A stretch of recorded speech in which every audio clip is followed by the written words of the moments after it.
Good day mga katek! Sa video na ito, meron na naman tayong isang Epson L121 na ating troubleshoot. Ang reklamo ng may-ari ay kapag pinipindot ang power button, nag-on naman ang printer, pero after 5 seconds ay automatic itong namamatay o nag-shutdown. Kaya samahan ninyo ako at sabay-sabay nating alamin kung ano talaga ang sanhi ng problema at paano natin ito maayos. Makikita natin sa actual testing na kapag pinindot ang on button, umiilaw naman ang LED indicator ng printer, at mukhang normal ang startup niya. Ngunit pagkalipas lamang ng humigit kumulang 5 segundo, kusa itong namamatay. Ibig sabihin, may problema sa loob ng hardware kaya kailangan na natin itong buksan at isa-isahin ang mga possible causes. Simulan na natin buksan ang printer. Tanggalin lamang natin ng maayos ang lahat ng screws para hindi masira ang locking clips at ibang parts. Siguraduhin ding maayos ang pagkakalagay ng mga tornilyo para hindi mawala.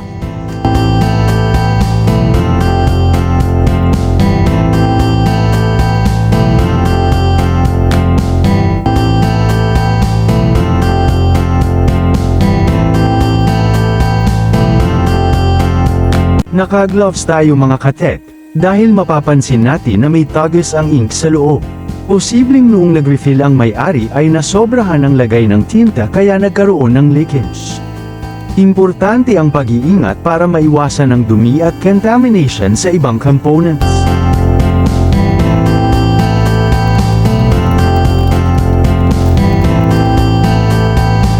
Ngayong bukas na ang printer, i-check muna natin kung consistent talaga ang problema. I-on ulit natin ang printer habang naka-open ang cover.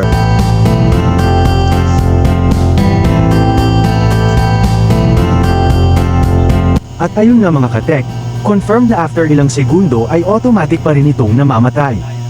Ibig sabihin, hardware-related na talaga ang issue. Unang check printer head at head cable. Ang una nating chinek ay ang printer head at ang head cable. Bakit importante itong i-check? Dahil kapag may shorted o sunog na print head, posible nitong i-trigger ang protection ng mainboard dahilan para mag-shutdown ang printer. Maingat nating tinanggal ang head cable at sinuri kung may sunog, discoloration, putol, o moisture damage. Pagkatapos ng inspection, wala naman tayong nakitang problema. Maayos pa ang printer head at cable. Kaya ibinalik na lang natin ito ng maingat dahil sensitibo ang parts na ito at madaling masira kapag mali ang pagkakakabit.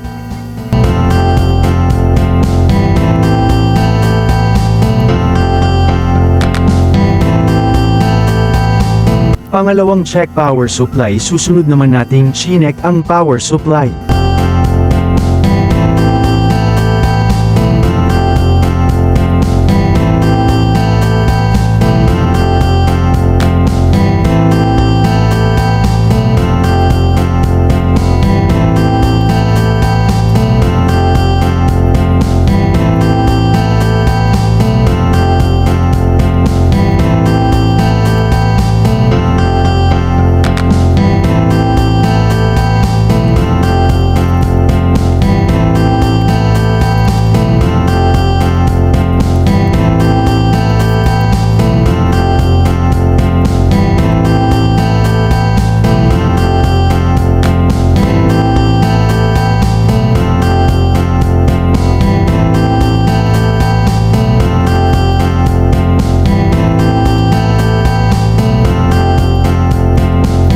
Medyo natagalan lang tayo sa pagtanggal dahil hindi ito madaling kunin at wala tayong shortcut dito mga katek.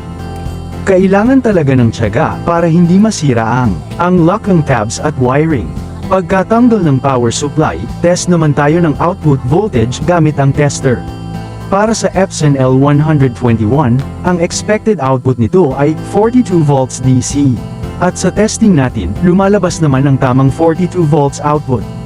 Ibig sabihin, okay ang power supply, stable ang output voltage, at hindi dito nanggagaling ang problema.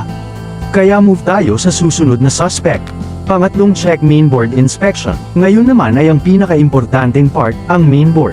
Maingat nating tinanggal ang board para walang ibang parts ang madamay o maputol. Sa pagte-troubleshoot ng mainboard, dalawa agad ang importante nating chine-check. Fuse, MOSFET transistor, PAGCHECK ng fuse. Ang fuse sa board ay may mark na F1. Ginamit natin ang continuity tester para malaman kung buo pa ang fuse. Para sa digital tester, continuity mode lang. Para sa analog tester, naka-times isang range lang. Kapag tumunog ang tester, ibig sabihin good ang fuse.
At sa testing natin, good ang fuse.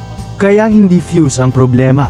Pag-check ng MOSFET transistor, sunod naman natin chinek ang MOSFET transistor gamit pa rin ang continuity testing.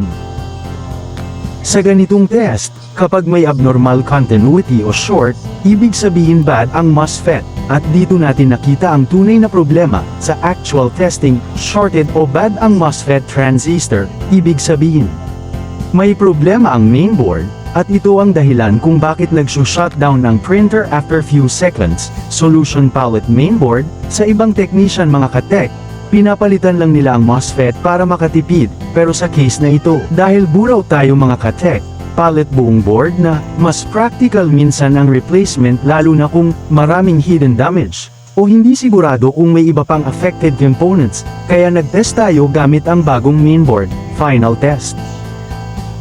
Pagkakabit ng bagong board, i-on natin ulit ang printer.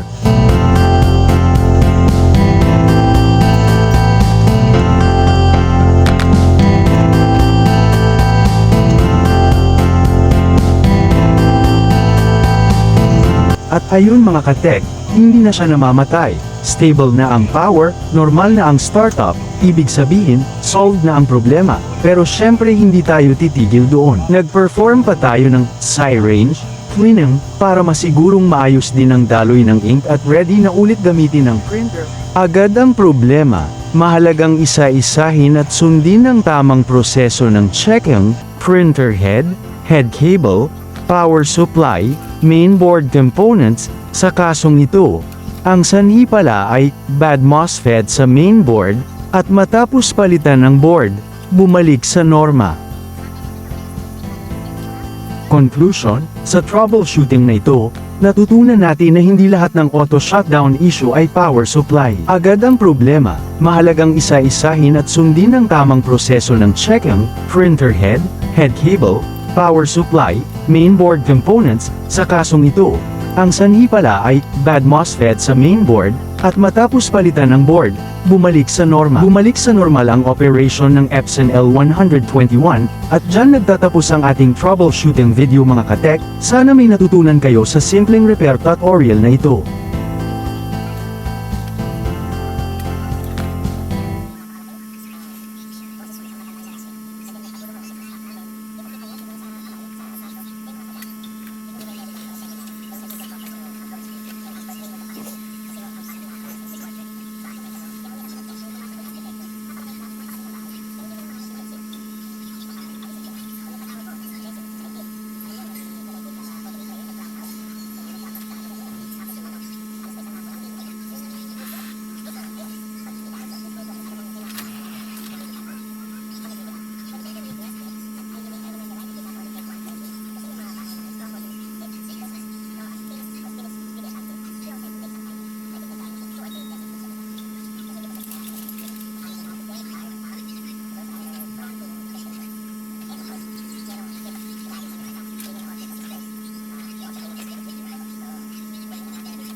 Kung nakatulong ang video, like, share, subscribe.